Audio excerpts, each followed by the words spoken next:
the shadows, darkly of the night. Somewhere some villain schemes, but his number's up. 3, 2, 1. Darkwing Duck.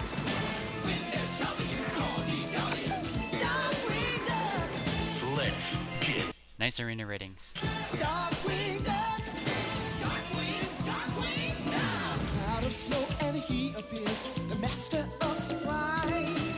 Who's that cunning mind behind the shadowy disguise? Nobody knows for sure.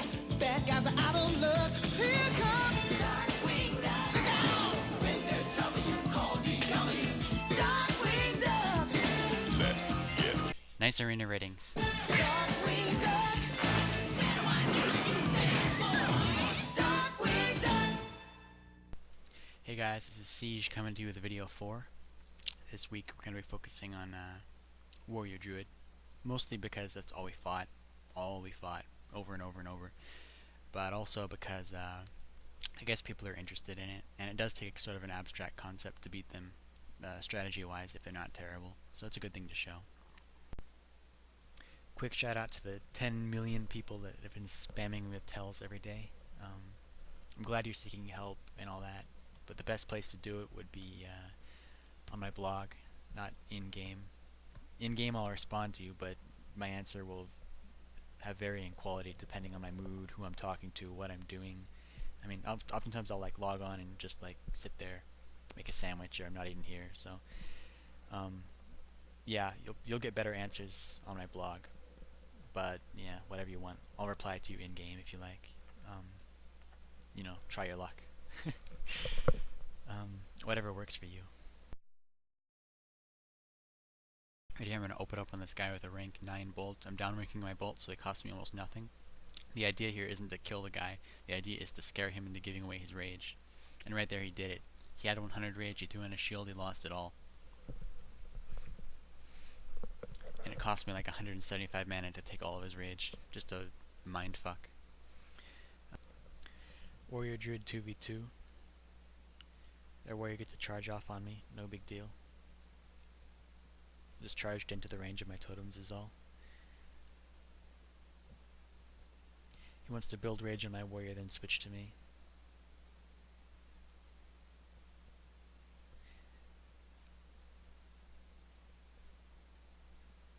Just gonna top off my mana here while my warrior is going on an escapade to go kill their druid. Their druid didn't re-stealth, so he's taking advantage of that.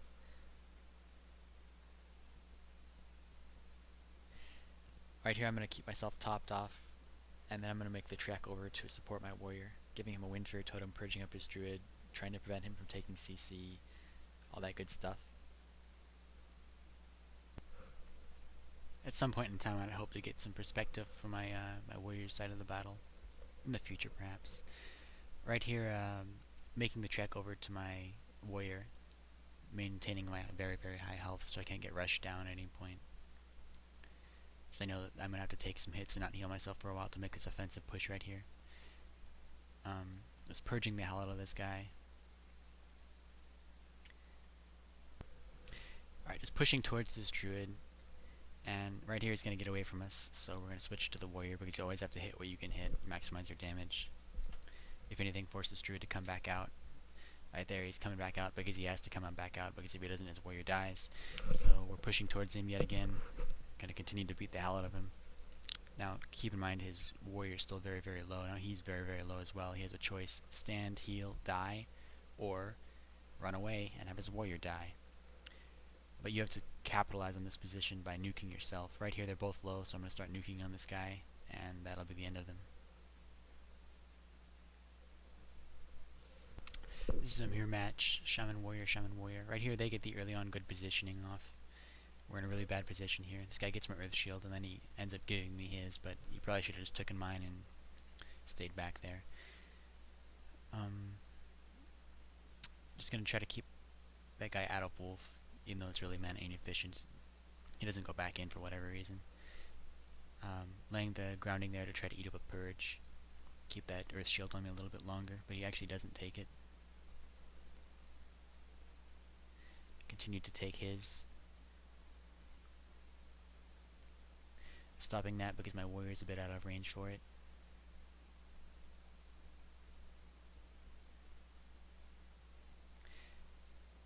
Right here I'm very focused on staying offensive as opposed to staying topped off like the Shaman is preferring to do. He ends up burning his nature swiftness into a mortal strike. Right here I burn mine out of a mortal strike. That's pretty monstrous in terms of time advantages. I counter my bloodlust to his bloodlust. Probably was wasted, but doesn't really matter. This isn't a mana game. He's trying to play it like it's a mana game, but offense always beats defense. So right here we're just shutting him out, and he's gonna go down. And he ends up dying with a lot of mana because he tried to play defensively. So this is Warrior Druid 2v2. This is one of the first matches I've played where they just decide they're gonna tank my warrior and try to win through the mana battle. Just trying to pop all their things really early on so they can pop them later on in the battle and just win by running me out of mana. And as this was one of the first battles I fought where they tried to play it that way, I reacted very poorly. My style of play here is to conserve mana heavily and drink very aggressively. Of course, that's a very defensive style, and we end up winning. Not to spoil it for you, but yeah, we end up winning. But it's not the way you should play it. If you're going to play this properly, what you need to be doing is bolting their warrior to force their druid to come out so your warrior can do a switch to him, or to purge very offensively on their warrior. Basically, that druid can't keep that warrior alive. If you're going to keep the hots off of him and maybe put some damage on him, he's just going to drop, or the druid's going to burn a cooldown. Repeat until he drops or he runs out of cooldowns.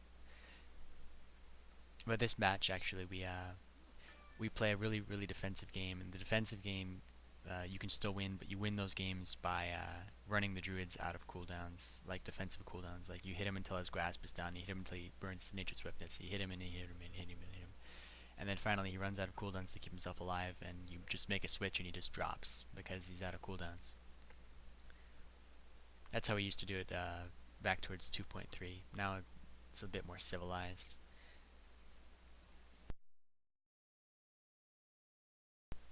So this is a point in the battle where the druid has gotten away from us once again. It's very easy for him because my warrior is consistently hamstrung. And in order to get him back, we need to dump damage on this warrior. So right here I'm going to load up my nukes, get this druid to get a little bit closer. My warrior is moving towards the druid.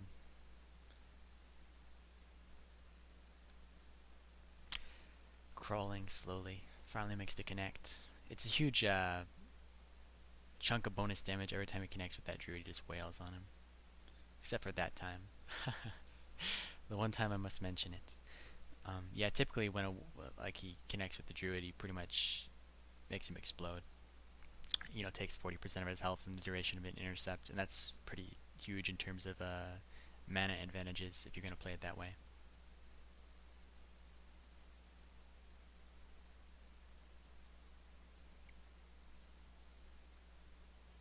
Right here, one mistake I make, I give this druid a feral charge target by running past him. I should have just stacked up on him there. But he's out of cooldowns at this point. He has no nature swiftness, he has no grasp. So he's just a walking corpse. One key thing to mention is that in both those battles, the druid was absolutely destroying me in terms of mana. And that's acceptable, because you're either going to win by dropping something, by overpowering their healing with offensive purges and putting up bolts, or you're going to drop something by blowing something up when they run out of cooldowns. You're not going to, typically at least, out-heal a druid, not as a shaman. I've done it in a couple of games, but they kind of have to give you the game almost. So difficult because they have such ridiculous mana efficiency. Like, even if you get ahead of them, they can always just get away and drink. At least a lot more easily than you can. So if you haven't been following my bitching, I've been out of the arena for quite some time now. Maybe a month and a half. I've played 30 games in the past 45 days or so. Haven't played my 3s in a long time. Been looking for a mage for our 5v5 team for a couple of weeks. Finally got one to transfer over from Bloodlust. So we should be on track to get games going real soon. One thing I've been considering doing just in the past 18 hours or something, maybe it's just me being delusional because I haven't slept in a long time, but I've been thinking about doing like a full feature movie, not like just like a 10-minute clip like this, but you know, naturally keep these things going on, make them a little bit shorter perhaps, but sort of focusing a lot of time towards a more entertainment-based piece. Um, so yeah, if you have thoughts or feedback on that, hit me.